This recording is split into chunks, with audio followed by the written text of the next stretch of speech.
अस्सलाम वालेकुम नाज़रीन, हमारी से रहा है SS न्यूज़ आयशा सज्जाद। नाज़रीन सबका पहिरियों वक्त जी हेडलाइंस ते नज़र विझंदासीं। जुड़ावाला में ईसाई बिरादरी के घरनि मथां हमले बाद ईसाई बिरादरी में दुख की लहर छायल। मुतासिर ईसाई बिरादरी के स्कूलन में रिहाइश ॾिनी वई। मुतासिर ख़ानदाननि लाइ खाधे पीते जो भी इंतज़ाम मुकम्मल कयो वियो। मुतासिरनि जो चवणु आहे त हमिलो कंदड़ शरपसंदनि में अक्सर ॿाहिरां जा माण्हू शामिल हुआ।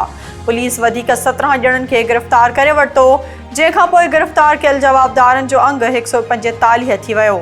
अक्सर मुतासिर ख़ानदान जो घरनि ॾांहुं वापसी जो सिलसिलो जारी। निगरान वज़ीर आज़म अनवर काकड़ चयो आहे त पाकिस्तानी रियासत अक़लियतनि खे नुक़सान पहुचाईंदड़ सां गॾु नाहे। अक़लियतनि खे हर सूरत में तहफ़्फ़ुज़ फ़राहम कयो वेंदो।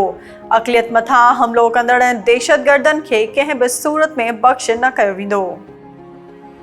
IG पंजाब डॉक्टर उस्मान अनवर जुड़ावाला में क्रिश्चियन कॉलोनी जो दौरो कयो। IG पंजाब जो चवणु आहे त जुड़ावाला में गिरजा घरनि खे मुकम्मल तहफ़्फ़ुज़ फ़राहम कयो वेंदो। गिरफ़्तार कयल शरपसंद खां जांच जो अमल तेज़ कयो वियो आहे। कंहिं बि बेगुनाह खे सज़ा न ॾिनी वेंदी। सिंध में निगरान काबीना जे वज़ीरनि जी हलफ़ बरदारी जी तक़रीब अॼु थींदी। निगरान वज़ीर आला सिंध जस्टिस रिटायर्ड मक़बूल बाकर चयो आहे त इलेक्शन कराइण ऐं उन ते अमल कराइण इलेक्शन कमीशन जो कमु आहे। हू कंहिं बि गैर आइनी अमल जो हिसो न थींदा। हुन मथां न को सियासी दबाव आहे, न ई हू क़बूल कंदा। गंबड़ भरिसां हिंगोरजा थाणे जी हद में वॾे भाउ नंढे भाउ खे छुरियुनि जा वार करे क़त्ल करे छॾियो। पुलिस मूजिबि जवाबदार शिराज सोलंगी घरू मामले तां पंहिंजे 10 वरनि जी नंढे भाउ शहमीर खे छुरियुनि जा वार करे क़त्ल करण बाद फ़रार थी वियो आहे। मामले जी वधीक जांच जारी आहे।